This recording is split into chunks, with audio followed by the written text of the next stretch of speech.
The fishing vacation of a lifetime was supposed to be it. My brother-in-law, Finian, Holden and I were all in this together while we were in college.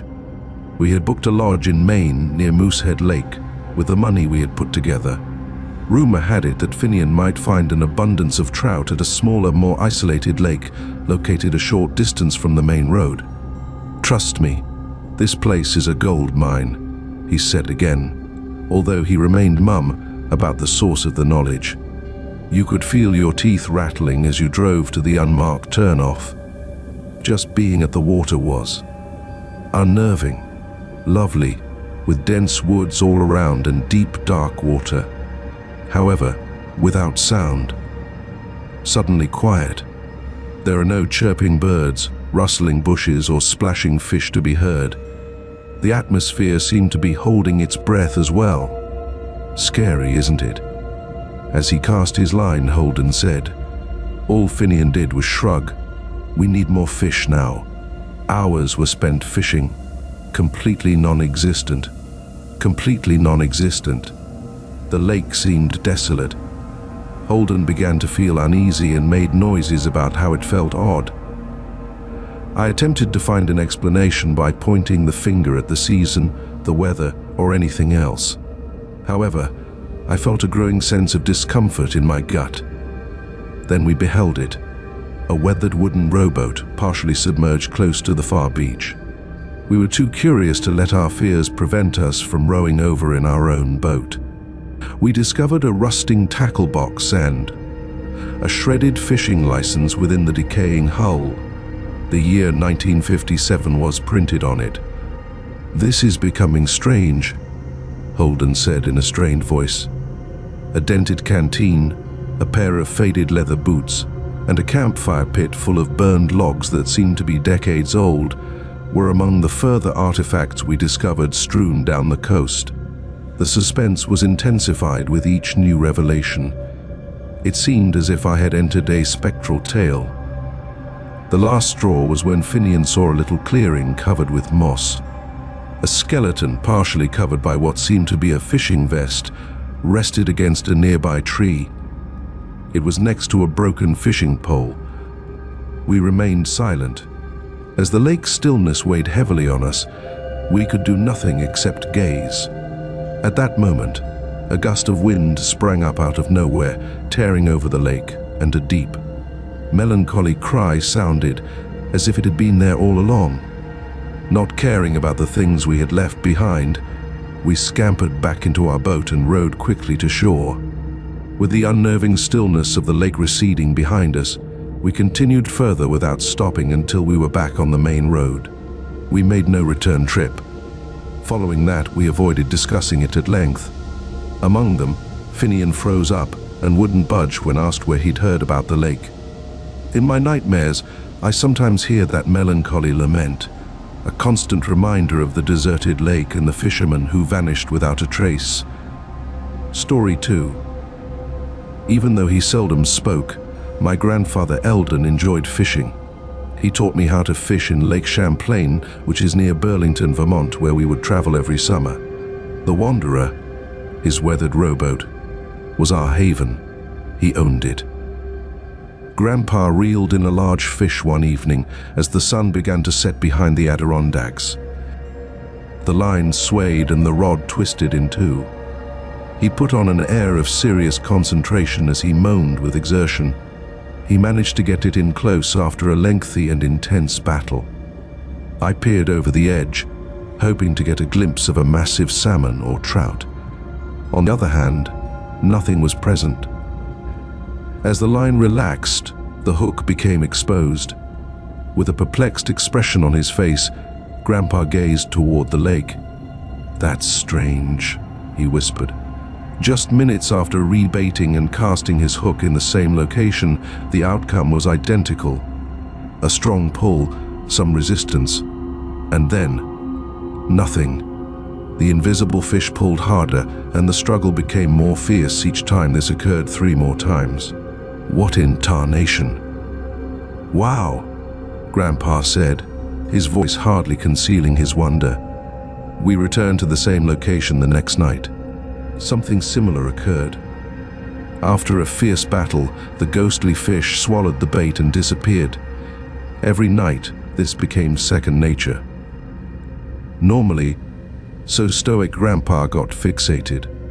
Even his cherished checker games with Mrs. Hathaway, who lived next door, fell by the wayside as he began to disregard his garden and workshop. He needed to reel in the fish. He reeled it in once again on a night. On this occasion, the altercation was fierce. As the wanderer shook erratically, water spurted out from the sides. Holding on with a grimace, Grandpa's knuckles became white. Then the line gave way, seemingly as he was making progress. He retreated and landed forcefully on the boat's underside. He screamed out in terror as he screamed, "It's pulling me in, boy." With my pulse racing, I took hold of the oars and began to row towards the beach. As we drew away, I saw it. A black, foreboding chasm in the water, where Grandpa had been casting his line, a whirling vortex that seemed to drain the light from the nightside sky. That place was never revisited by us. Even when we broke the silence, I could still see the lingering recollection of the phantom fish, that invisible power, that mysterious pull in Grandpa's eyes. Shortly after, he decided he was too elderly to continue fishing, so he sold the Wanderer. I was aware of the reality, however. He was still very young. His fear was too great. After what he saw in that lake shook him to his very core, he knew better than to risk seeing it again. Story 3. The night was warm and muggy, the type of night that makes it tough to fall asleep. It was the late month of August.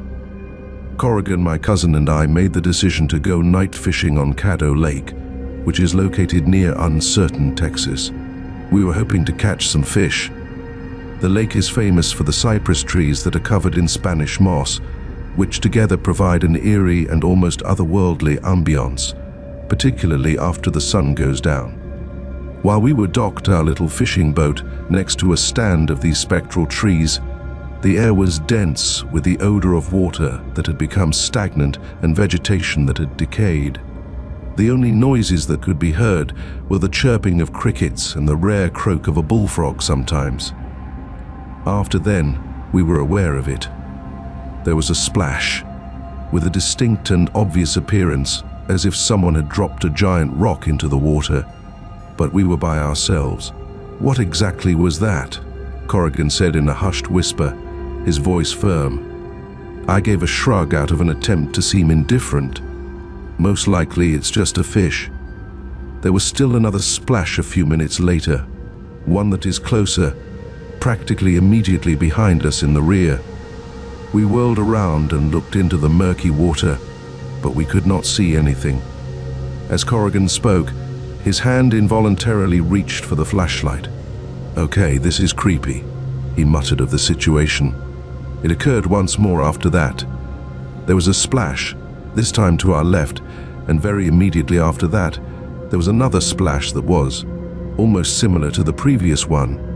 It seemed as if someone was imitating our actions. A chilling sense of foreboding swept over me. When we switched on the flashlight, its beam was able to pierce through the darkness and expose another boat. About 50 yards away, there is a little rowboat made of wood that is floating peacefully. Our voices reverberated over the quiet river as we shouted out to one another. There was no reaction. Our hearts were hammering in our chests as we made our way towards the other boat in a calm and steady manner.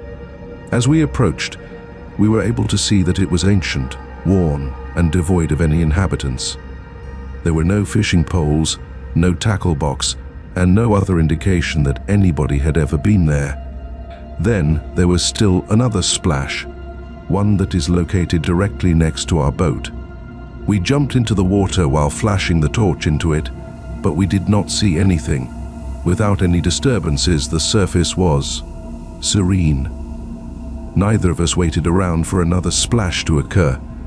As we turned the boat around and sailed back to shore, the reverberating splashes continued to reverberate over our ears. Who or what was making those noises? what we saw in that other boat, or why we got the impression that someone was watching us from the shadows of those old cypress trees, were all mysteries that we were never able to solve.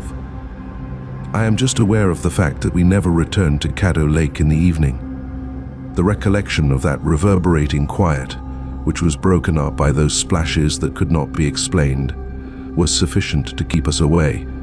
Story 4. While I was in the Boundary Waters Canoe Area Wilderness, which is located in the northern part of Minnesota, my buddy Calder and I went on a fly fishing expedition. We had paddled for days, going further and deeper into the complex network of lakes and rivers that were linked to one another, in an attempt to find the elusive lake trout that we had heard legends talking about. We were able to see it when we turned a curve in a tight canal one evening, just as the sun was about to set, painting the sky in shades of orange and purple. As a village, the seashore was lined with a collection of small rustic cottages, each of which had a chimney that was emitting smoke. It seemed to be something that had been taken straight from a history book, a neglected community that was hidden away in the bush. Were you aware that there was a village located in this area? Unexpectedly, I inquired Calder. With the same level of confusion, he shook his head. "I'm sorry, but I didn't notice anything on the map." Our eagerness to investigate this unanticipated find prompted us to paddle closer. On the other hand, one peculiar occurrence took place as we got closer. The village has started to disappear. It seemed as if a mirage had taken place, as the colors got muted and the edges grew blurry. When we finally made it to the coast, it was already disappeared. There was nothing left except the desolate beach and the ocean that was becoming darker. In the evening, we made up camp there, and a feeling of dread began to take hold of us. It came to our attention just as the night fell. There are voices. It seemed as if the water itself was the source of the faint, ghostly murmurs that were borne by the wind. There was a dismal and melancholy tone to the voice, but we were unable to make out any words. After that, the settlement emerged just as the moon was rising beyond the horizon, creating a silvery sheen over the sea. The picture seemed to be more spectral than it had been previously, and it was projected onto the mist that was rising from the lake. As if they were oblivious of our presence, we were able to observe persons moving about within the cabins. These characters were shadowy shapes going about their everyday activities. The murmurs became more louder and more forceful as we eyed one another in startled stillness. Following that, the hamlet disappeared once again, leaving behind nothing except the sounds of those ghostly voices that lingered in the air.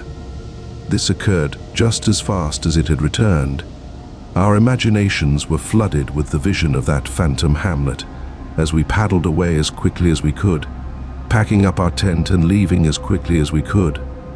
We didn't talk about it much after that, in part because we weren't optimistic that anybody would believe us, and in part because we didn't want to revisit the uneasy sensation of being a witness to something that shouldn't be there. To this day, I continue to be curious about that community that mysteriously disappeared, the rumors that were carried on the wind, and the mysteries that were concealed under the murky waters of the Boundary Waters. Story 5. I have always had a strong attraction to the sea. When I was a child, I spent endless hours fishing off the pier in Pacifica, California, which is located just south of San Francisco. The sound of the waves crashing on the shore served as a constant soundtrack to my existence. On a specific evening, however, the water spoke with me. It was a hazy evening, the type that comes in thick and fast, consuming the whole world in its grasp. My thoughts were all over the place as I sat on the pier by myself, throwing my line into the swirling grey mist beneath me. After then, I became aware of it. It was a whisper. Even though it is faint and virtually impossible to differentiate from the sound of the waves, it is undoubtedly there. The reeling stopped, and I strained my ears to hear. This time, the whisper was a tiny bit louder than it had been before. It was reminiscent of my name. Riesling, it murmured. After hearing my peculiar name reverberate through the mist, I felt a chill go down my spine. I had a full look around, but the pier was completely empty. But when I went fishing, the fog was so dense that I could not make out the tip of my own fishing pole. The voice came again, this time coming closer and more persistent.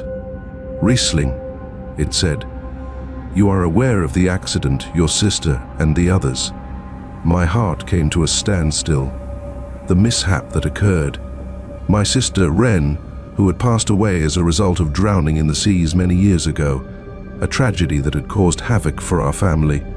What does it mean if the waves are aware of it? As the whispering persisted, they divulged information about the accident. Something that was only known to my family and something that I had attempted to bury deep inside my mind. Ren's favorite seashell, the one she always carried in her pocket, the tune she used to sing as we played on the beach, and the final words she whispered to me before the wave took her away were all mentioned in the text. I was paralyzed with fear and intrigue as I stood there immobilized, listening to the water tell my deepest, darkest secrets. I was experiencing a blend of the two emotions. At that moment, it seemed as if the ocean itself was mourning with me, participating in my anguish. With each passing night, I found myself pulled back to the pier by the sound of the waters murmuring. They continued to talk to me, on occasion about Ren, on other occasions about other topics, and on occasion about other secrets that I believed were concealed. It seemed like a sick confession to an invisible entity, yet at the same time, it was both horrifying and reassuring. Eventually, the whispers became less audible, and they were replaced by the typical roar of the ocean. Nevertheless, the recollection of those nights, the sensation of the water knowing my very being, continues to torment me. In spite of the fact that I continue to fish from the pier, I never go alone myself, and I constantly pay close attention to the waves, wondering whether they would ever communicate with me again. Story 6. My age was probably about 19, and I was anxious to learn the ins and outs of fly fishing. After hearing stories of the renowned steelhead that can be seen running up the Deschutes River in Oregon, I was motivated to capture one of these fish. An experienced guide by the name of Orin was assigned to me by a local outfitter after I made a reservation for a guided excursion with them. He was an older guy, weathered and wiry, and his eyes seemed to carry the knowledge that had been passed down through the years. He had a thorough understanding of the river, including every ripple, every eddy, and every hidden nook where the steelhead preferred to hide. He knew it like the back of his hand. It was through him that I learned the delicate technique of casting a fly, which involves making small motions that replicate the dance of an insect on the water. Orin gently corrected my awkward throws as we spent the day wading through the crystal clear currents and discussing tales about the river and the people who lived there. That day, I did not manage to reel in a steelhead, but I did acquire more knowledge than I could have ever dreamed. At the time when we were parting ways, Orin remarked, "Come back tomorrow. We'll give it another go. You are being called by the river." In anticipation of spending yet another day on the river, I made my way to the outfitter's office by the next morning. Nevertheless, the proprietor gave me a peculiar look. He called out, "Orin?" with a frown on his face. There have been years since Orin has directed for us. It has been 5 years since he died away. My body went into a coma. An attempt was made to convey that I had spent the whole day before with him fishing on the Deschutes River, but I was unable to articulate it. A combination of sympathy and anxiety could be seen in the eyes of the proprietor as he just shook his head. He showed me an old photograph that was hanging on the wall. It was a close-up of the guides from a previous year. It was Orin, sitting in the back row, and he seemed to be precisely the same as I had remembered him. As I left the workplace, my thoughts were racing. Did I just make everything up? Perhaps that was a hallucination brought on by heat stroke of some kind. On the other hand, The recollections were so clear and so genuine. I could still feel the weight of the rod in my hand, hear Orin's voice directing my throw, and see the river shimmer in the sunshine. All of these sensations were still there. At no point did I return to the Deschutes River. The recollection of that day with Orin, the spectral guide, continues to remain in the back of my mind, even though I continue to fish and fish. Was he a delusion that I had created in my head? Perhaps he was something else entirely, a ghost of the river who had come back to impart his wisdom to a young fisherman who was eager to learn how to fish. The day I went fishing with a ghost is one that I will never forget, even though I do not know the answer. Story 7. It was during a yard sale in a tiny little village outside of Asheville, North Carolina that I discovered in North Carolina an antique tackle box made of wood, which is weathered and beaten yet nevertheless has a certain allure. A few strange-looking lures that I had never seen before were among the mess of rusted hooks, tangled lines, and other items that were contained inside it. Considering that I thought it would be a wonderful addition to my collection, I decided to get it for a few bucks. I was surprised to see anything peculiar when I opened it for the first time at home. A lure that I was not familiar with. I was surprised to discover that it was a vivid, iridescent green, unlike anything else I had ever seen in the box. I chose to disregard it, supposing that I had just failed to see it. The next day, I went fishing in a lake that was close by. I connected the green bait to the hook, then I threw it out, and nearly quickly after that, I caught a large fish. It exerted a great deal of effort, dragging my line with an abnormal amount of force. As soon as I was finally able to reel it in, I was floored. It turned out to be a catfish, and it was certainly the largest one I'd ever seen. However, its eyes were a disconcerting shade of green, which matched the lure well. After a few days had passed, I returned to the tackle box in an attempt to locate the green plastic lure.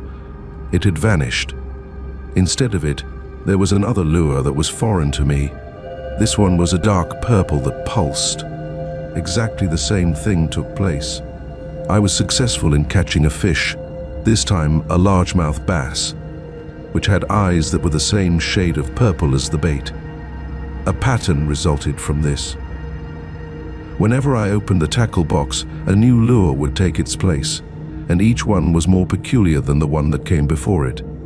And each time I used one of these lures, I would capture a fish with eyes that matched the color of the lure, and each catch would be followed by a series of progressively peculiar incidents. My fishing line would suddenly get heavy for no apparent reason. The water around me would ripple even though there was no wind, and I would hear what sounded like faint whispering coming from the reeds that were along the coast. On a particular occasion, I discovered a lure in the box that was so dark that it nearly seemed to absorb the light that was around it. I was hesitant. Something was off, and it was off in a profound way. On the other hand, the want to make use of it was overpowering. In order to throw the black lure, I walked to the lake, tied it on, and then cast it out. Instantaneously, the water started to churn, and a spinning vortex began to establish itself around the lure. The weather became chilly, and a dense fog began to sweep in, which obscured everything that was going on around me. When I attempted to reel in my line, it became jammed so quickly that it seemed as if something heavy was dragging on the other end of the line. A hand, pale and skeletal, rose from the depths of the churning water and reached for the bait. The hand was reaching for the lure. The picture of that spectral hand was etched into my brain as I screamed, dropped the rod, and scrambled backwards into the other direction. I did not return to the water at any point. I was thinking that by throwing away the tackle box and burying it deep in the garbage, I would be able to free myself from the curse that it seems to hold. I still have nightmares in which I see the black lure and the phantom hand reaching out from the murky water. However, there are occasions when I still see it. Story 8. Known for its hard rapids and numerous fish, The Salmon River in Idaho is a fly fishing location that has earned a legendary reputation. Declan, my friend, and I had been planning a vacation there for years, and we had set our sights on catching a monster steelhead during our time there. We eventually succeeded in achieving our goal, which was to pitch up tent along a section of the river that was completely isolated from any other fishermen. The first couple of days were really wonderful. The fishing was difficult, but ultimately successful, and the view was just stunning. However, we did not hear it until the third night. Performing a song. This is a wonderful and eerie tune that is floating across the canyon and reverberating off of the sheer granite walls. "What exactly is that?" Declan inquired, his voice lulling with amazement as he spoke. Because I was so captivated by the music, I shook my head. The sound was ethereal and seductive, like the singing of a siren, and it was unlike anything I had ever heard before. We were attracted towards the music as if by an unseen force, and we found ourselves following it. We traveled downstream, away from our campground, and farther into the forest as a result of this. The width of the river decreased, the speed of the water increased, and the rapids became more dangerous. There was yet another set of fishermen that we came across, and their features were pale and drawn. They cautioned us to go back where we came from and told us stories of the river's song that led fishers to their deaths. They told of boats that sank in the rapids, of fishermen who vanished without a trace, and of their corpses that were never found again. We ought to have paid attention to their warning. The singing, on the other hand, was so captivating that we were unable to resist it. While we continued, the tune became more louder and more forceful. As we followed the river, we arrived to a tiny ravine where the water was churning fiercely through a series of rocks that were sharp. The intensity of the singing reached a peak, and it reverberated off the walls of the canyon, imbuing the atmosphere with a force that was almost mesmerizing. Declan, who was captivated by the melody, got up in the boat and extended his hand in the direction of the sound. Because it was trapped in the whirling current, the boat bounced in a dangerous manner. I called at him to take a seat, but he was unable to hear me since his eyes were closed and his face was frozen in a gleeful grin. The boat collided with a rock, which resulted in both of us being thrown into the frigid water. I was able to draw myself to safety by grabbing hold of a limb that was dangling precariously over the river. Declan, on the other hand, was carried away by the stream, and his calls for assistance were drowned out by the thunder of the rapids and the eerie melody of the sirens singing. He was never seen by me again. When I finally made it back to camp, I was drenched and shaking, and the recollection of that eerie tune would be seared in my head for the rest of my life. For whatever reason, I never returned to the Salmon River. The memory of Declan, who was taken away by the allure of the river, will forever cast a shadow over the experience of the river's natural splendor and the excitement of the catch. Story 9. In the state of Florida, there is a large body of water known as Lake Okeechobee, which is a popular location for bass fishing. Since I was a youngster, I have been fishing there, and I considered myself to be familiar with every single part of that lake. Nevertheless, something fresh materialized one morning. It is a buoy. In a location where I had never seen a buoy before, there was a bright red buoy that was softly bobbing in the ocean. It was not a navigational buoy by any regulatory standards. The weird markings that were painted on its side gave it the appearance of being handcrafted and seemingly carelessly created. There was a burst of startling color in the otherwise familiar environment, and despite my best efforts to ignore it and concentrate on my fishing, it continued to pull my attention. As well as that, other fishermen spotted it. The unusual buoy swiftly became the subject of widespread communication, and shortly after, odd tales started to circulate. Strange phenomena were observed by fishermen who fished in the vicinity of the buoy, including lines breaking for no apparent reason, fish acting in an unpredictable manner, and electronic equipment failing. There were even individuals who said that they had caught fish that had peculiar marks on their scales, symbols that were identical to those that were painted on the buoy. During the afternoon, I made the decision to have a look. My curiosity triumphed over my fear as I went in the direction of the buoy in my motor vehicle. I noted that the water surrounding the buoy was abnormally quiet, almost glassy, despite the fact that there was a light wind rippling the rest of the lake. This was something that I noticed as I came closer. When I reached out to touch the buoy, I heard a faint whisper, a voice that seemed to be emanating from the ocean itself. As my palm brushed over the cool metal, I heard the voice. The sound of it whispering "turn back" was barely discernible over the sound of the waves lapping on the shore. The phrase, "this place is cursed." As if my hand had been scorched, I drew it back. An abrupt blast of wind blew over the lake, dangerously shaking my boat as it sailed across the water. An overwhelming feeling of fear washed over me as I started the engine and turned away from the buoy. When I was making my way back to shore, I turned around and glanced at the buoy. It seemed as if the symbols that were painted on its side were emitting an abnormal light, and the murmurs, which were now louder and more forceful, seemed to follow me over the lake. It was the last time I came close to that buoy. After a few weeks had passed, it vanished in the same mysterious manner that it had emerged. It was never claimed by anybody that they were responsible for putting it there, and no one ever provided an explanation that was adequate for the bizarre incidents that occurred during that time. Nevertheless, the recollection of that whispering buoy and the unpleasant sensation that it generated continues to stay in my mind. It serves as a warning that many secrets are intended to be left undisturbed. Story 10. In the state of Idaho, I was fishing with my father-in-law, Kendrick, on Priest Lake. A spot of breathtaking natural beauty, it is a lake that is deep and pure, and it is bordered by pine trees that are high. With the intention of catching a mackinaw, a massive and dangerous fish that lives in the depths, we were trolling. The sun was shining brightly in the sky, and the water was calm and clear. It was the ideal day for fishing. After then, Kendrick became aware of it. It is a shadow, something that was large, black, and clearly shaped like a fish was moving under our boat.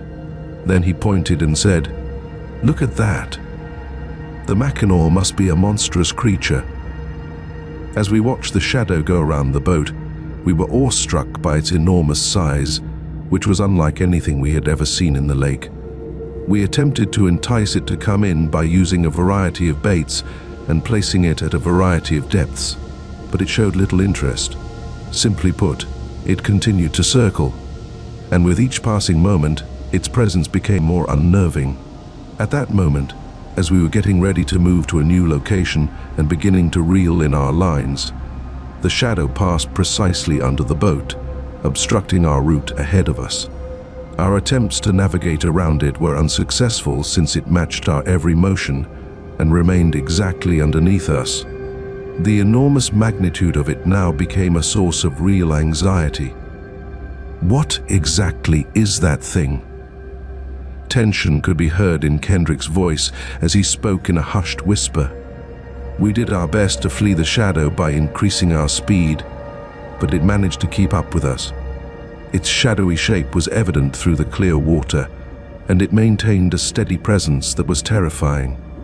The sensation of being followed and of being ensnared by something or someone that was not visible was intense. After what seemed like an enormous amount of time had passed, the shadow finally started to fade away, gradually disappearing into the depths of the lake. Despite the fact that our hands were trembling and our hearts were hammering in our chests, we did not stop until we were back at the pier. Never again did we come upon the gloom. It was something that we shared with other fishermen, but they disregarded it as a trick of the light, a school of fish, or maybe even a log that was submerged in the water. On the other hand, Kendrick and I were aware of what we saw. Something else, something enormous, something intelligent, something that desired for us to remain, was that which wanted us to remain. In addition, The recollection of the shadowy figure that was hiding under our boat and preventing us from escaping still sends chills down my spine. Story 11. Fishing has always been a source of comfort and an escape for me. In my spare time, I spend the majority of my time casting a line into the Pacific Ocean. I reside in a little village on the coast of Oregon, just south of Newport. On the other hand, a few years ago, something occurred that irrevocably altered the way I felt about the maritime environment. Just one fish was the beginning of it all. My guess is that it was a rockfish, but it was odd. Its lips was contorted into a horrible grimace, and its eyes seemed to have a peculiar amount of human-like characteristics. The sensation of discomfort continued to linger despite my best efforts to dismiss it and convince myself that it was nothing more than my imagination. I was able to catch another fish the next day that had the same unpleasant characteristics. The next day there was still another one. Their eyes seemed to be looking back at me with an unsettling intensity, and their lips appeared to be contorting in wordless screams. Additionally, each capture appeared to have more prominent human-like traits. I began to inquire about the situation, engaging in conversation with other fishermen, and bringing up the peculiar fish that I had been captured. While I was speaking, an old-timer called Connell, who had spent his whole life fishing in these waters, listened attentively with his eyes narrowing in concentration. The tone of his voice was gravelly when he added, "You've angered the sea, boy. A curse that was set upon these waters a very long time ago is one of the many legends that surround them. The fish that swim in this area are said to be haunted by the deformed appearance of a fisherman who violated a holy deal with the water because he was motivated by greed." When I asked Connell about it, he told me about a fisherman called Maddock, who, many centuries ago, had found a secret cove where the fish were abundant and simple to catch. He broke a commitment he had made to his fellow fishermen by keeping the location a secret and hoarding the reward for himself. He also broke the pledge he had made to share the money with them. In the course of a storm that occurred one day, Maddock's boat sank and his corpse was never found retrieved. They claim that his ghost is now residing in the depths, and that his rage and avarice have twisted the shapes of the fish that swim in these waters that are cursed. The more I listened to Connell's account, the more uneasiness I felt in my stomach. Would that be the case? Would it be possible that I was caught up in this ancient curse? I came to the conclusion that I would quit fishing in the hopes of calming the irate spirit of Maddock. On the other hand, the weird happenings persisted. I began to see faces that were distorted in the waves. I started to hear whispering in the wind, and I started to feel like there was a continual oppressive presence watching me from below the waves. I was having a really vivid dream one night. At that moment, I was aboard a boat that was engulfed in a dense fog. A guy with crazy eyes and a deformed face came from the mist. His features were hauntingly identical to the fish that I had been capturing. His eyes were the only thing that were wild. He reached out to me with a hand that was skeleton and icy, and he said, "There is no way for you to escape the curse. This now, you are mine." When I awoke, I was drenched in a cold sweat, and the picture of Maddock's contorted face was etched clear into my mind. It was clear to me that I needed to take action in order to break the curse and liberate myself from this foreboding presence. After that, I went back to Connell to ask for his guidance. He explained to me that the only way to remove the curse was to go back to the water, confront Maddock's ghost, and make a sacrifice to him as a sign of having repented for the broken bargain. When I set off on my boat the next morning, I brought with me a tiny wooden sculpture of a fish. This carving was a representation of the abundance that I was prepared to give. I set out for the location where I had previously captured the first cursed fish, and there, in the midst of the whirling mist, I was able to sight him once again.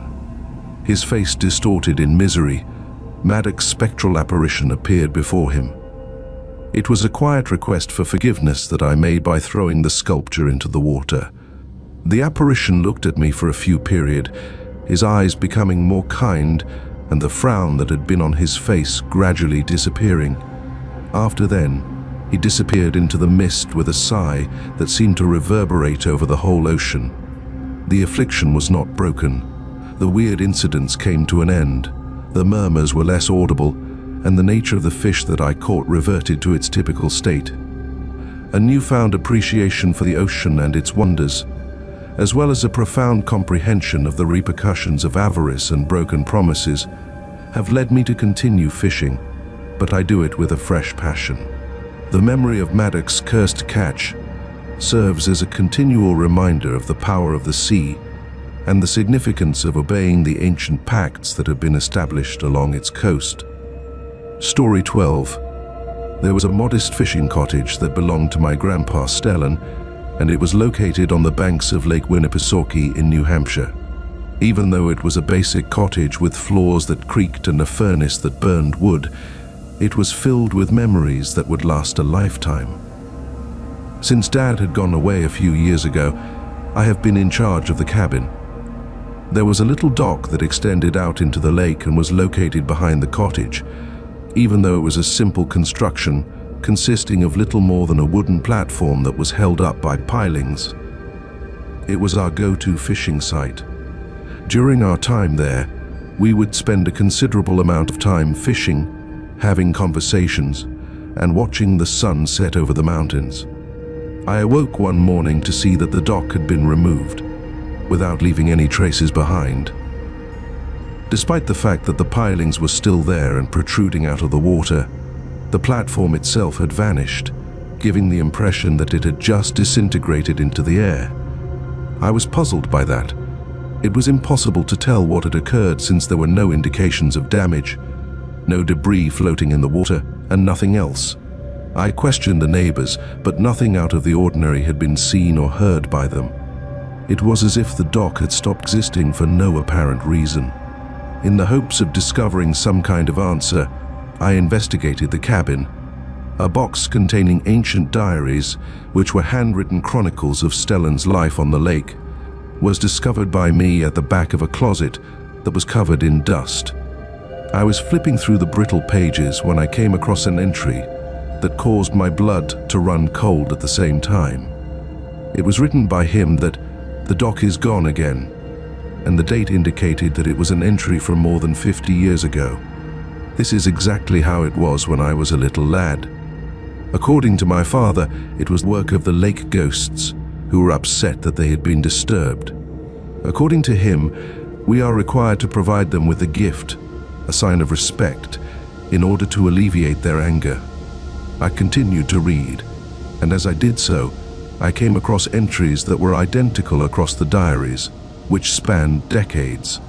It looked as if the pier had a history of disappearing, a reoccurring mystery that had been a source of conflict for my family for many generations.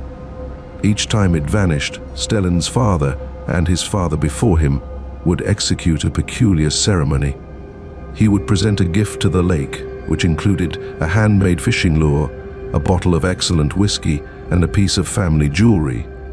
The gift would be put at the end of the pilings, and it would be a prayer to the invisible powers that lie under the water. I had a shiver that ran down my spine. Would that be the case? Is it possible that there were ghosts in the lake, guardians of the dock, who demanded that they be paid tribute? I made the decision to be true to the custom. During the evening, under the light of the full moon, I made a little wooden lure that was a reproduction of one that I had seen in Stellan's tackle box. I then set it at the end of the pilings as a quiet sacrifice to the lake.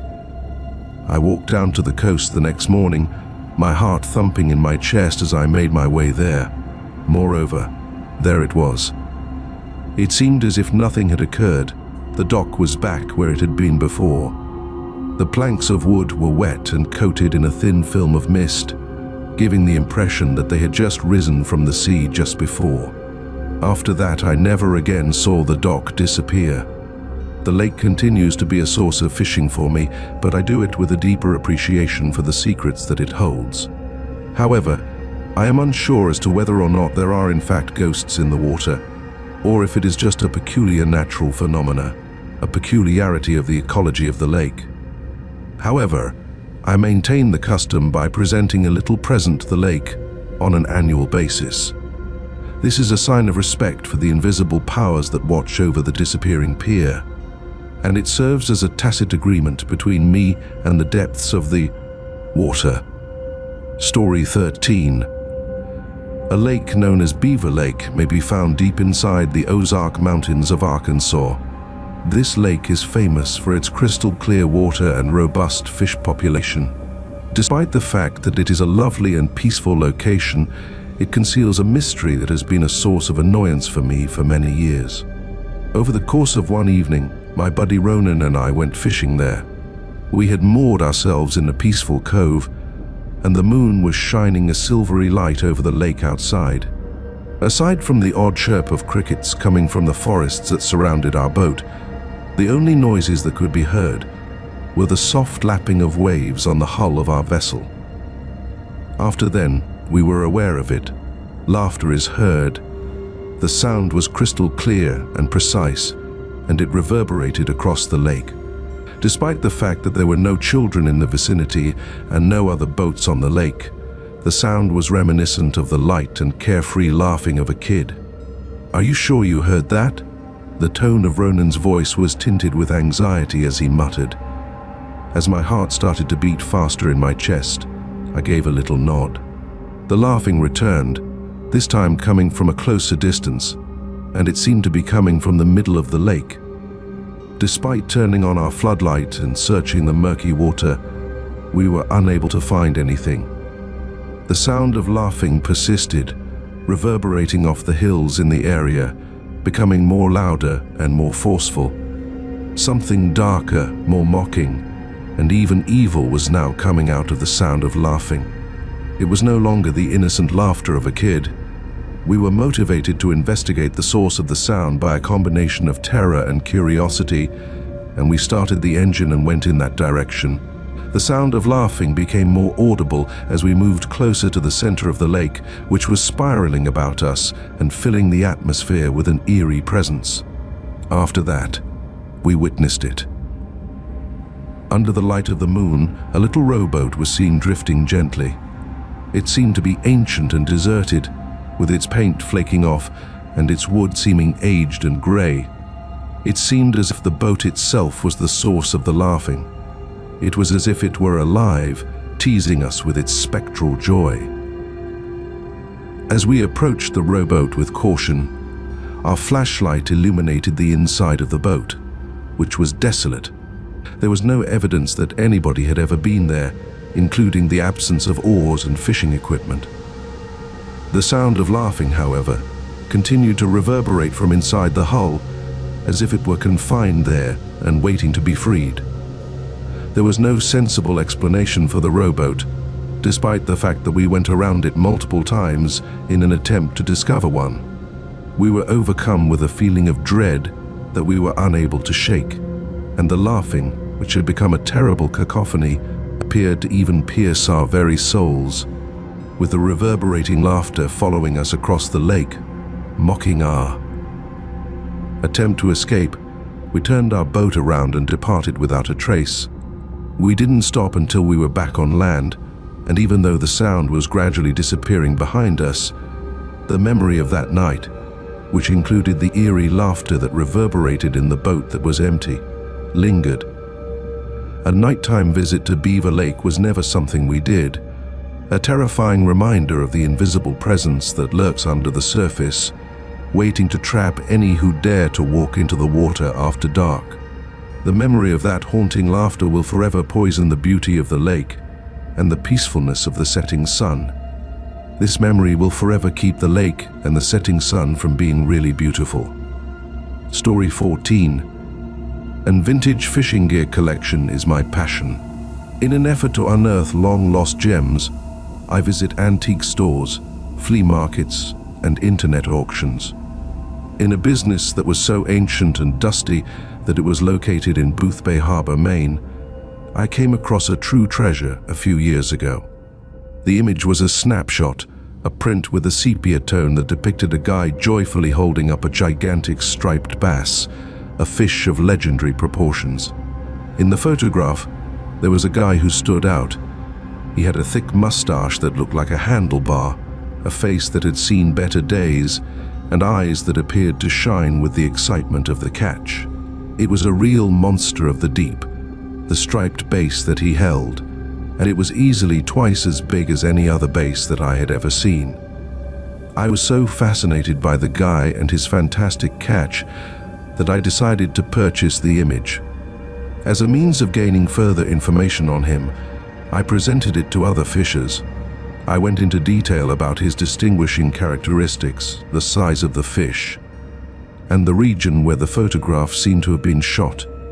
It was a rocky coastline that appeared to be familiar, more specifically, a position just south of the port, but no one was able to identify him. The idea that a striped bass of that size could be captured in these waters was completely foreign to everyone. The guy and his epic capture seemed to have been obliterated from history, as if they had been forgotten by the passage of time. Getting to the bottom of things became my lifelong obsession. I spent a significant amount of time in the neighborhood library, where I combed through old newspapers, fishing logs, and historical documents in an effort to find any reference to the guy or his enormous striped bass. I conducted interviews with old-timers, fishermen who had spent their whole lives on these seas, and I showed them the photos in the hopes of encouraging them to recall their experiences. However, it was all for nothing. Nobody could recall him at all, just as if he had never been a part of the world. There were even others who argued that the photograph was a hoax, a cunning trick of the camera, or a fantastic story that was fabricated by an arrogant fisherman. I was aware that it was a fact.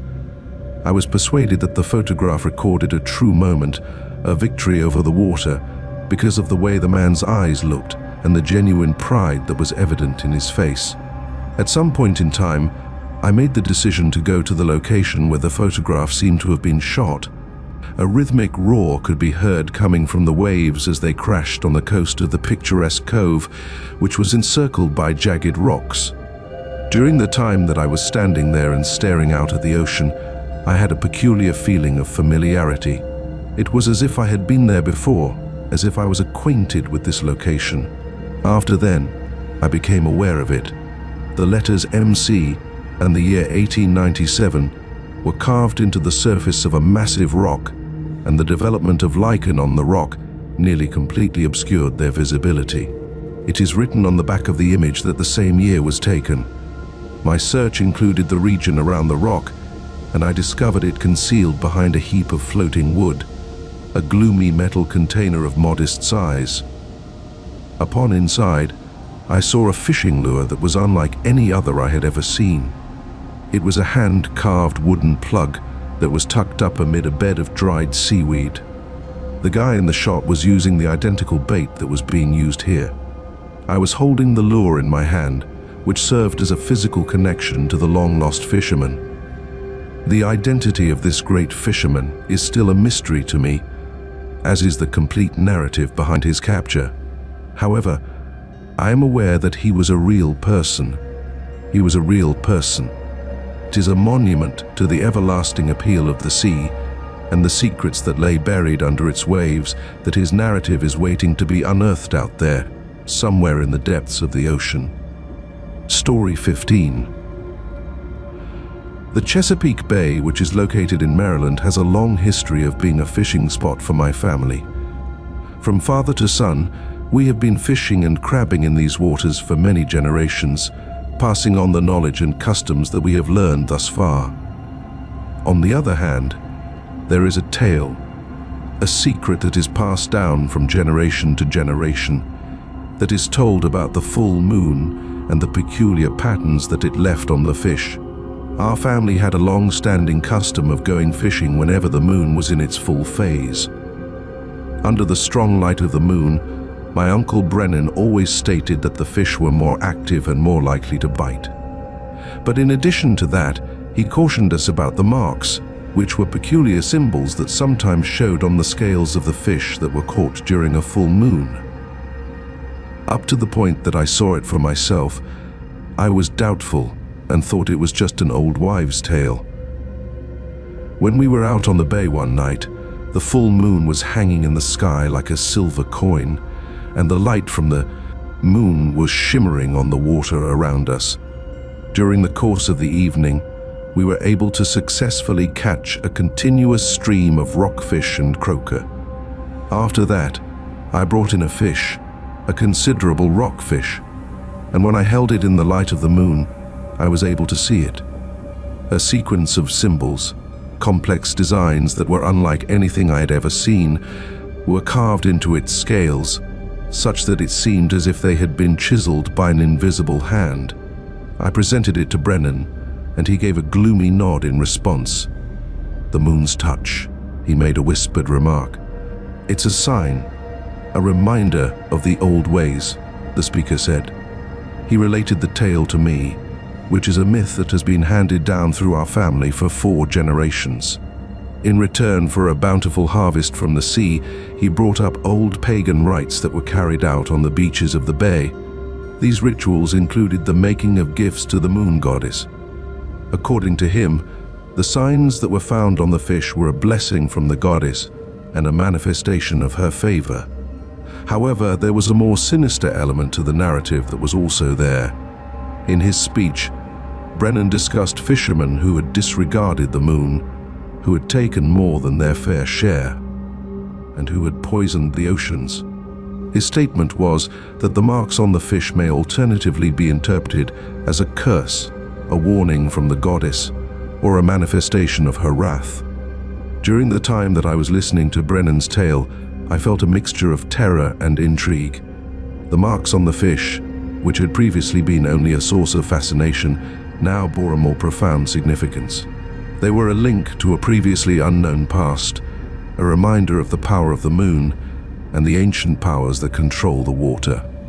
We continued to fish beneath the full moon, but this time we did it with a newfound respect for the bay's fragile environment. We were cautious, not to overfish, and we were aware of the influence that our actions would have on it. As we investigated the marks on the fish, we attempted to comprehend their significance and looked for hints that may lead us to the old rituals and the mysteries that they contained. We caught a fish that had a very elaborate set of markings, which consisted of a sequence of concentric rings enclosing a crescent moon. This fish was caught later that night. Brennan scrutinized it in great detail, his brow furrowing in concentration as he did so. "This is it," he murmured, and his voice was filled with amazement as he spoke. "The answer lies in this." After bringing the fish back to the beach, he meticulously copied the patterns onto a piece of parchment paper over the course of the subsequent several weeks with great attention to detail. Comparing them to ancient symbols that he had discovered in old books and manuscripts, he was looking for a match between the two. At long last, he locates it. The runes, which were a language of mysticism and magic, were utilized by ancient Celtic tribes, and the markings on the fish were a match for a sequence of runes. Brennan, with the assistance of a local historian, was able to read the runes, which revealed a message. The message was a supplication to the moon goddess, a request for her continuous favors. In addition, the message disclosed the location of a secret cove, which was a holy place where the ancient rites were carried out. When Brennan and I went to the cove, we discovered remnants of the past hidden among the rocks. These remnants included ancient carvings, stone altars, and offerings of shells and bones. These artifacts were evidence of a history that had been forgotten, and they were a testament to the enduring power of the moon, as well as the ancient beliefs that shaped our family's connection to the sea. Story 16. For me, fishing is a kind of meditation that I like doing. One of the ways that I'm able to clear my thoughts and feel more connected to nature is via the calm isolation and the smooth rhythm of casting and reeling. However, a specific fishing excursion that I took to a distant lake in the Sierra Nevada mountains of California converted my normally tranquil activity into an experience that was both perplexing and unnerving. I was fishing by myself, like I do rather often, The surface of the lake was so flawless that it reflected the high mountains that surrounded it like a mirror. Following the casting of my line and the baiting of my hook with a tasty worm, I waited. None of it. As soon as I stopped reeling in my line, the bait was gone. There were no nibbles or pulls, and it was simply gone. Because it was nibbling on the bait without being caught, I assumed that it was only a little fish. My hook was baited once again, and I threw it out while keeping a close eye on it. The line became tight, as if a fish had accepted the bait, but then, in the same instant, it lost its tension and became loose. The bait was gone once again when I finally managed to reel it in. This occurred on several occasions. When I would bait my hook, the bait would magically vanish without a trace each and every time. Nothing but empty hooks, no fish, and no bites. I experimented with a variety of baits, various positions, and different depths, but the outcome was exactly the same every time, as the bait vanishes from view. As time went on, I began to feel disappointed, then angered, and then apprehensive. It seemed as if somebody was purposefully playing a game with me, tormenting me, and taking advantage of my vulnerability. To what end? I made the decision to experiment with something new. My line was tied to a little underwater camera that I had put up, and then I threw it out into the ocean. I sat back and watched the monitor, eagerly anticipating the revelation of what was going on under the surface. As the camera moved downward through the very transparent water, it was able to capture the stony bottom and the odd fish that darted about. After that, I was able to see the bait as it came into view. It is a hand. I was surprised to see a pale, transparent, and almost ghostly creature reaching out from the shadows and removing the bait from it. I could not believe what I was seeing on the screen. Is it a hand? When submerged? The task was not feasible. Nevertheless, there it was, on the screen, as plain as the sun. It was then that the hand disappeared back into the shadows, leaving me with a hook that was empty and a mind that was full of questions. In an effort to make sense of what I had seen, I continuously rewound the film and watched the scenario over and over again. The motions of the hand were odd and almost fluid, as if it were a part of the water itself. The hand was certainly human-like, but its movements were not. The picture of that spectral hand was etched into my consciousness as I removed my belongings from the water and packed up my belongings. Since that time, I have not returned. I continue to fish, but I can't shake the impression that I'm being watched, that something invisible is hiding under the surface, ready to play its game of vanishing bait. I can't seem to escape this feeling. I have attempted to justify it, to explain it away as a trick of the light, a hallucination, or maybe even a submerged branch imitating a hand. I have considered all of these possibilities. On the other hand, I am aware of what I saw. It is a disturbing reminder of the unseen mysteries that lay buried under the surface of our world, that the recollection of that phantom hand reaching out from the depths continues to haunt my fishing expeditions. There are secrets that are hidden beneath the surface of our world. Story 17. For as long as I can remember, I've liked going fishing by myself.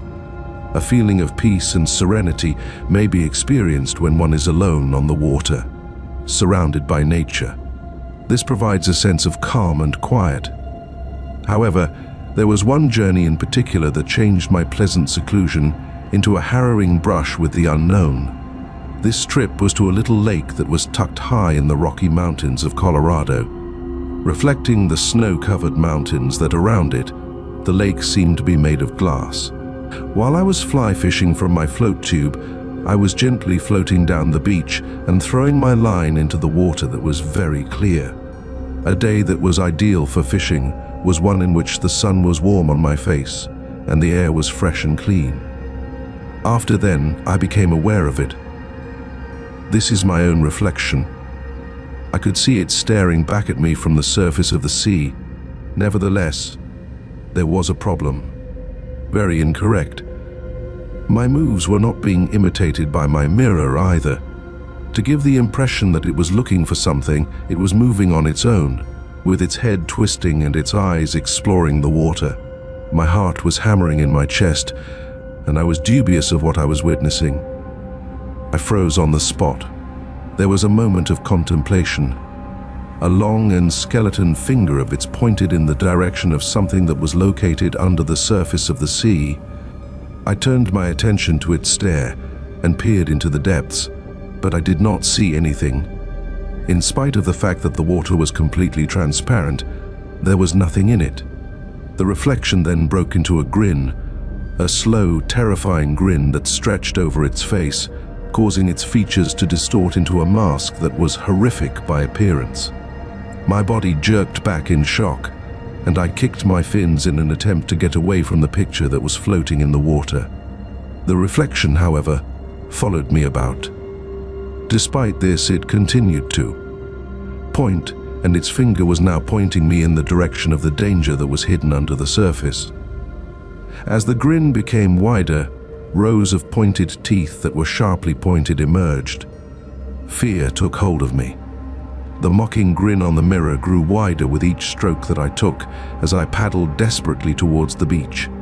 My eyes were fixated on the reflection. Although my pulse was hammering and my breath was coming out in ragged gasps, I managed to climb out of the water and stumble onto the stony beach.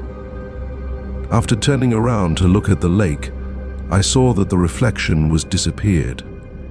It seemed as if nothing had occurred since the ocean was tranquil and serene. On the other hand, the picture of that smiling, pointing reflection, as well as the unseen dread that it had disclosed, stayed seared in my consciousness. I did not return to the lake at any point.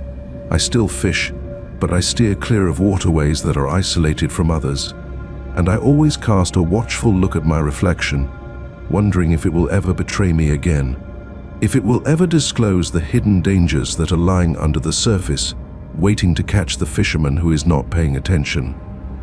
Story 18. In order to provide for my family, I work as a commercial fisherman in the seas that are located off the coast of Alaska.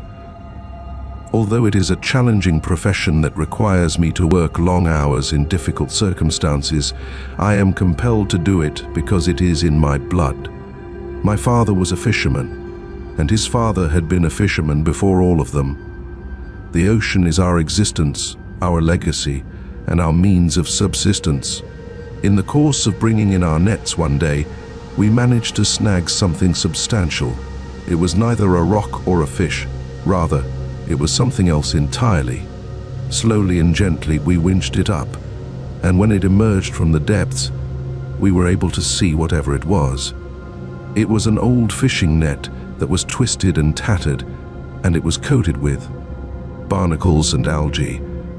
It gave the appearance of being very old, as if it had been buried there for many years. While we were pulling it onto the deck, there was a metallic clinking sound that could be heard coming from inside the net. We took great care to disentangle the net, and the contents that we discovered below sent chills down our spines. Coins are used. There were hundreds of them pouring out of the net onto the deck. They were ancient coins that had been corroded. In addition to carrying peculiar inscriptions and markings, these coins were unlike any other coins that we had ever seen. Bones were found among the coins that were found. The bones of a human being are tiny and fragile, similar to the bones of a toddler. The team felt a strong sense of anxiety flood over them. We were aware that we had made a huge discovery while also discovering something awful. We took great care in collecting the money and bones, and then we placed them in a strong container as a silent representation of the lives who were lost and the tales that were never spoken. Once we were back on land, we made contact with the local authorities and informed them about our finding. An investigation of the items was carried out by a group consisting of historians and archaeologists. They came to the conclusion that the coins were from a ship that had drowned in these seas many centuries ago. The ship was a commercial vessel that had returned from a faraway location, bringing goods and people. They verified that the bones were those of youngsters who were most likely passengers on the ship that met with great misfortune. It seemed as if the abandoned net had turned into a macabre time capsule, preserving a piece of history that had been lost and acting as a tribute to the tragedies that lay buried under the seas. We found out that the ship had been caught in a terrible storm, and it sank very rapidly, taking all of the people who were on board aboard it with it. Their bones were intertwined among the coins, serving as a somber testament to their lives that had been taken from them. The net, which had most likely been abandoned or discarded by the ship, had become a last resting place for the children. I was transformed as a result of the discovery of the abandoned net and the contents of it. A new dimension, a feeling of respect for the lives who were lost and the tales that were not recounted, was now held by the sea, which had before been a source of livelihood and adventure. I continue to fish, but now I do it with a heightened awareness of the history that lies under the waves, the mysteries that the ocean conceals, and the echoes of the past that murmur through the currents. Story 19. My time spent adventuring across the immense wilderness of the Adirondack Mountains in upstate New York has spanned many years. There is something about the quiet, the difficulty of negotiating the rocky terrain, and the excitement of finding secret lakes and streams that I really like. Nevertheless, there was one specific incident that left me with a lasting feeling of disquiet, a mystery that I have never been able to properly describe. This encounter took place on a secluded pond deep in the mountains. I was camping by myself, as is often the case. My camping spot was located on the edge of a little pond that was not identified, and it was surrounded by thick woodland. On the first night, there were no notable noises. The only sounds that could be heard were the crackling of my campfire and the hoot of an owl every so often. My eyes were open to it on the second night. Is a light from a lantern that is flickering, located on the other side of the pond, about 1 mile distant. It was quite peculiar. There were no paths that led to that side of the pond, and my map did not show any additional campsites that were located there. Who would be out there in the middle of the night, so far away from what is considered to be civilization? For a time, I observed the light, which was emitting a flickering glow that created an unsettling dance on the trees that were located across the sea. I couldn't help but be intrigued. Despite the fact that I was considering paddling across the pond in my inflatable kayak, I ultimately decided against it. I was experiencing a sensation of discomfort, as well as the conviction that I should not disrupt whatever was on the other side. On the next evening, the light was seen once again. Maintain the same time and place. In this particular instance, I was unable to resist the desire to inquire. As I paddled across the pond, my pulse was pumping with a combination of excitement and dread. I had inflated my kayak, carried a lantern and a tiny first aid kit, and that was all I needed to get started. Without warning, the light disappeared as I got closer to the other beach. Having successfully landed my kayak, I proceeded to walk onto the bank and shine my torch into the darkness. Moreover, there it was, places to camp, with a rusty coffee pot hanging from a tree limb, an old canvas tent that had been abandoned, a fire pit that was full with cold ashes, and a fire pit that had been abandoned for a long time, all fell on the ground. However, there was no illumination here. There is no evidence that anybody has been nearby in recent times.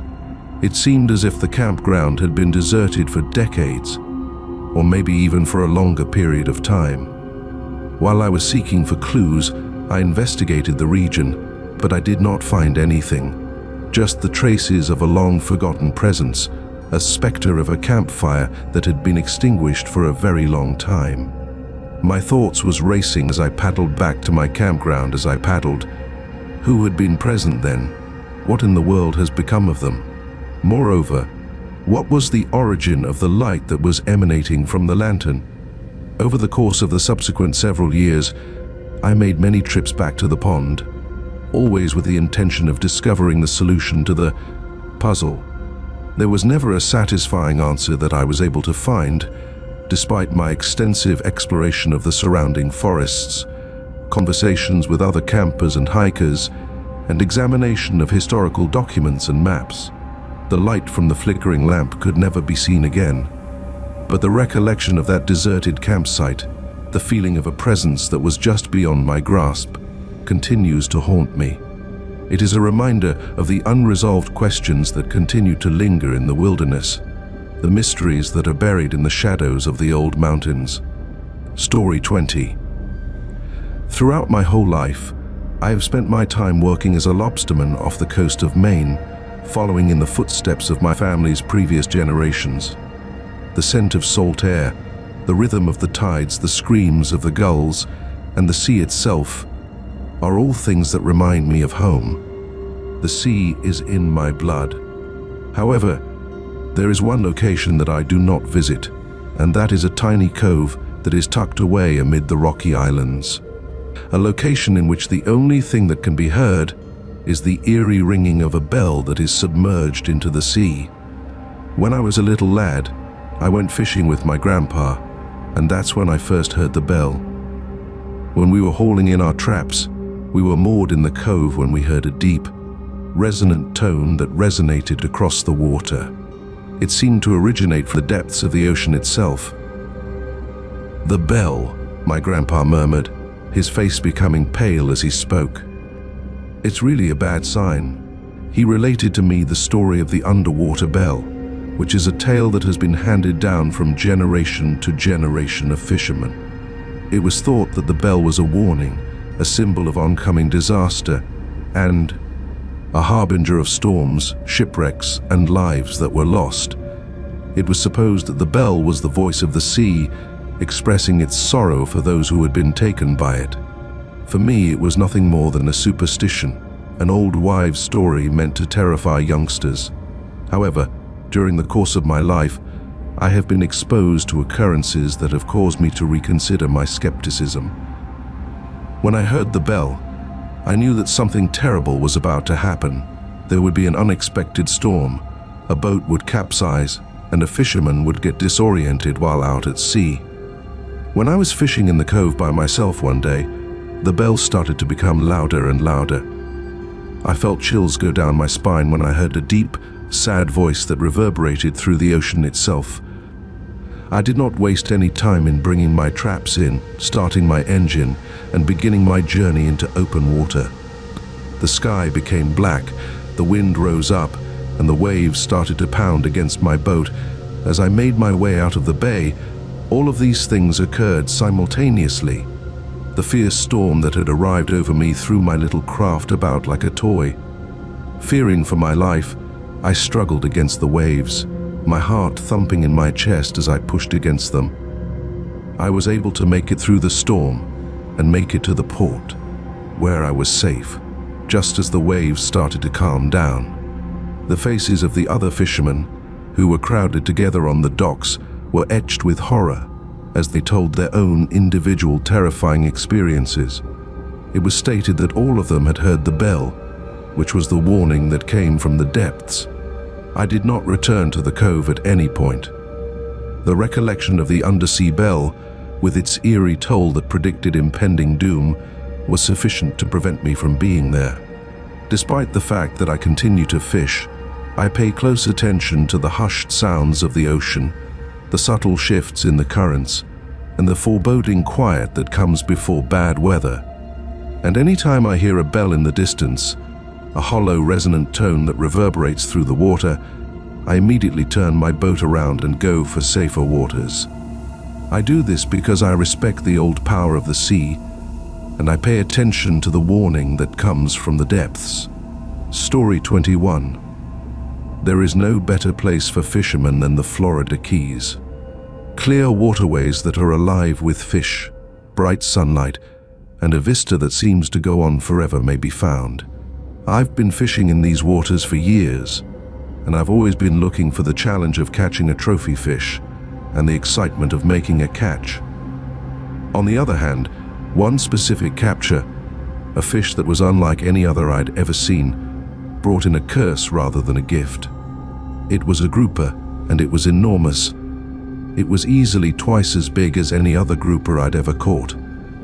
Its scales glistened with an iridescence that was not natural, and its eyes, which were huge and intelligent, seemed to contain a knowledge that was centuries old. During the process of reeling it in, I had a thrill of joy and a feeling of defeat. The catch of a lifetime was made with this one. On the other hand, when I was loading the fish aboard the boat, I immediately had a peculiar sensation, a feeling of dread, a foreboding of something negative that is about to occur. I disregarded it, blaming it on the surge of excitement that I had during the catch.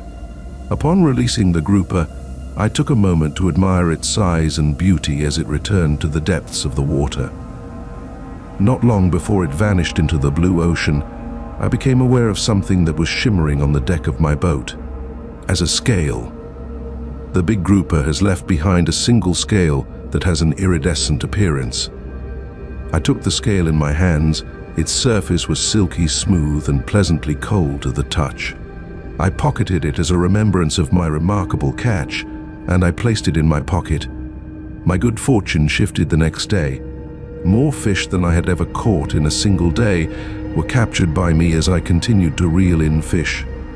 To me, it seemed as if the enormous grouper had bestowed upon me a present, a blessing of the richness of resources. This good fortune, however, did not continue. My life deteriorated into a string of unfortunate events. All of my traps were empty, my nets were torn, and my motor had broken down. In addition to suffering minor injuries and losing costly equipment, I was also involved in a series of near misses that left me feeling unsettled. Another group of fishermen, upon seeing the unexpected shift in my luck, muttered something about a curse. They told me that the enormous grouper was a holy fish, a protector of the reef, and that by capturing it, I had upset the spirits of the sea. They stated that I had done this without my will. I sneered at the concept, seeing it as nothing more than superstition. Nevertheless, the disasters persisted, growing in frequency and becoming more terrible. When I started to doubt my own sanity, I started to wonder whether I was indeed under a curse. I was having a really vivid dream one night. As soon as I got back to my boat, I began reeling in the enormous grouper. However, at this particular instance, its eyes were filled with rage, and its lips was contorted into a sneer. As I was loading it aboard the boat, it began to speak, its voice resonating with a deep and resonant drone. According to what it stated, "You have taken what is not yours. Now you will be the one to pay the price." The words of the grouper continued to play over and over in my head as I awoke in a cold sweat. I was aware of the actions that I needed to do. It was necessary for me to return the scale in order to break the curse and show respect to the spirits of the sea. I proceeded to return to the location where I had successfully caught the grouper the next morning. Taking the shimmering scale in my fingers, I silently apologized for the wrong that I had committed. I threw the scale into the sea and watched as it fell into the depths, eventually dissipating into the blue abyss. Unfortunate events came to an end. Because of my good fortune, there was an abundance of fish, and the water was rather quiet. Fishing is something I continue to do, but now I do it with a deeper appreciation for the species that live in the ocean and a profound comprehension of the fragile balance that exists between man and environment. I learned a great lesson from the fisherman's curse, which is a lesson that I will never forget, since it served as a stinging reminder of my own arrogance. Story 22. My fascination with the ocean's wonders dates back to my childhood. As I was growing up on the coast of North Carolina, close to the Outer Banks, I would spend many hours exploring the beaches, the inlets, and the barrier islands, looking for secret coves, shipwrecks, and treasures that had been forgotten. One island in particular, a little island that was undiscovered and only appeared at night, was the source of a riddle that has been a source of annoyance for me for many years. It was on a late-night fishing trip that I initially came across the island. The ocean was quiet, and my tiny boat was bobbing softly on the surface of the water many miles offshore. When the moon was at its fullest, it traced a glittering trail over the Atlantic Ocean. I then caught a glimpse of it in the distance. There was a little island that was only visible against the moonlight sky. It was an island that was not there during the day. On both my maps and my GPS, I was unable to find any landmass that was designated in that particular position. My eyes were irritated, and I thought it was a trick of the light, a mirage. But the island continued to be there, solid and genuine, and it was calling out to me to come closer. As a result of my curiosity, I decided to make my way to the island. I felt as like I was entering a new dimension as I neared, and a weird sensation flooded over me. It was as if I was entering a different dimension. As the atmosphere became more dense, the only sound that could be heard was the soft sound of waves lapping on my hull. After arriving at the coast, I proceeded to walk onto the beach. I could feel the sand under my feet, and the air was thick with the aroma of salt and seaweed coming from the ocean. However, there was something rather different. I had never seen anything like it on the mainland.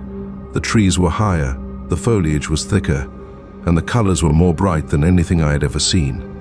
During my exploration of the island, the beam of my flashlight shined through the darkness, illuminating weird and exotic vegetation, unusual rock formations, and insects that I had never seen before.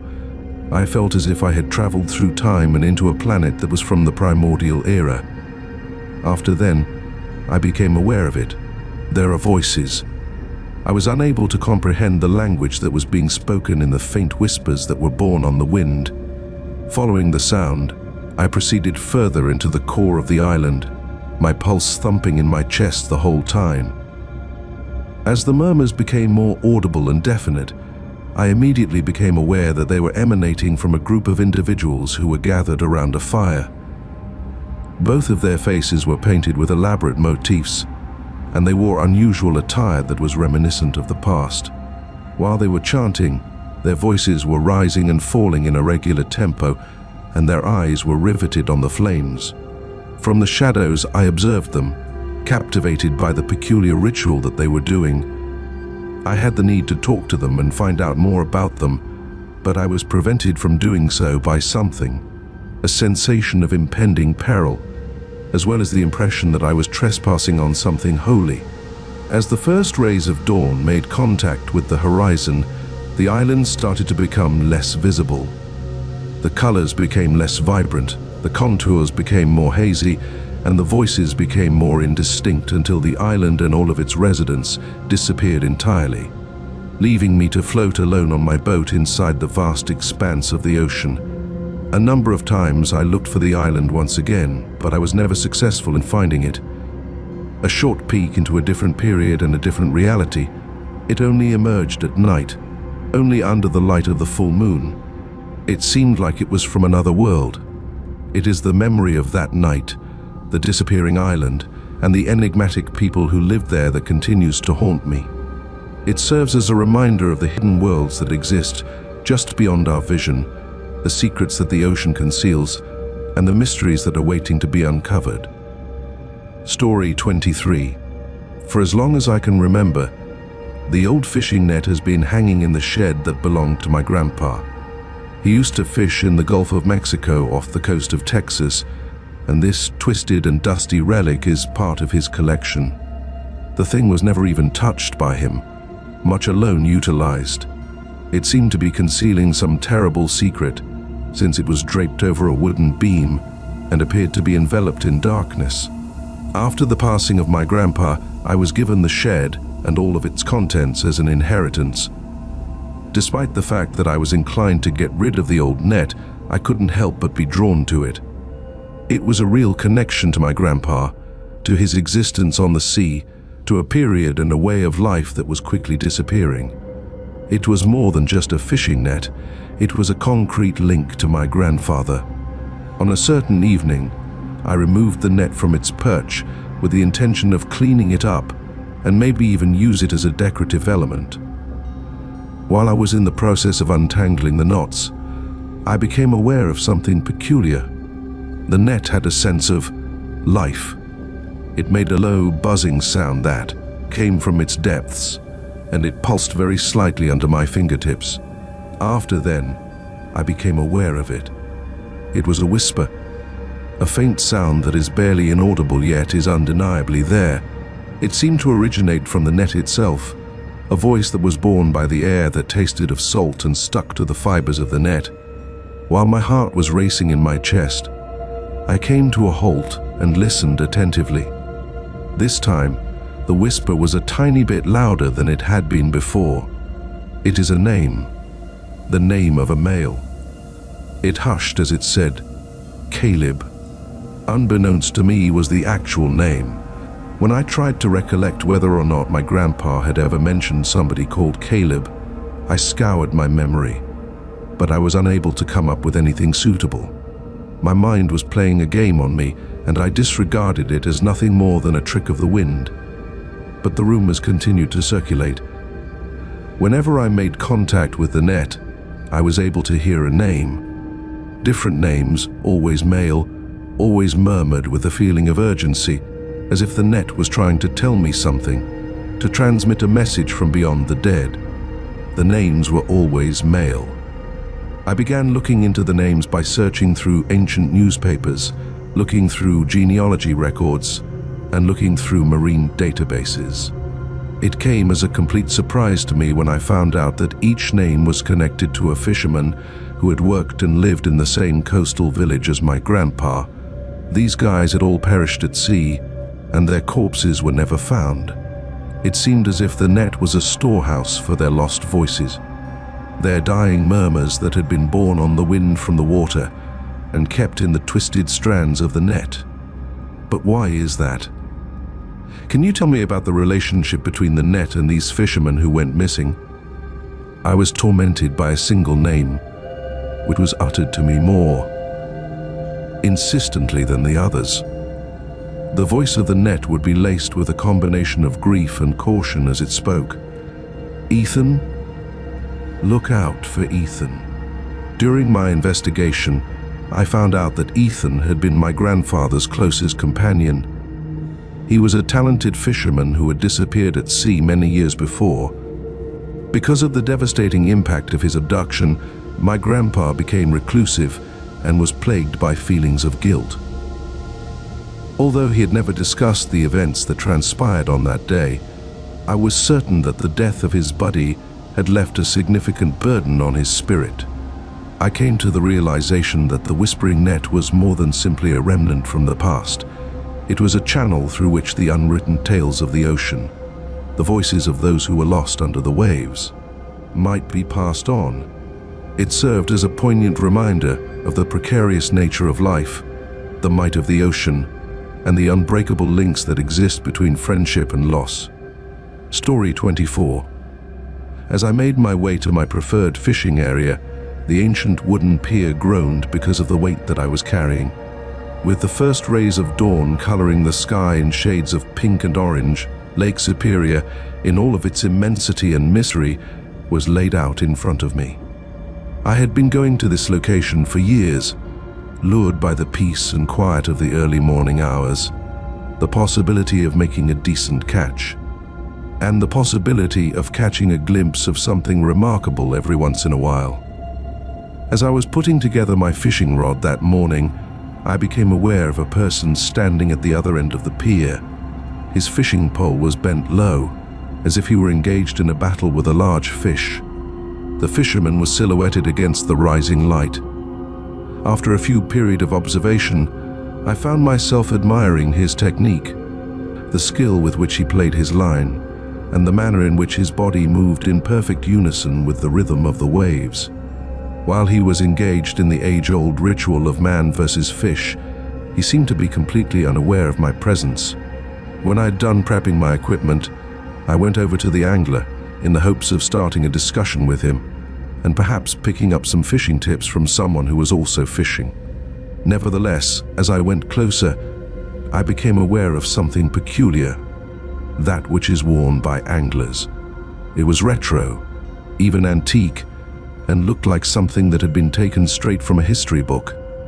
And all of his fishing equipment, including the rod, the reel, and the line, was constructed out of materials that I was unfamiliar with, giving the impression that it was manufactured in a different age.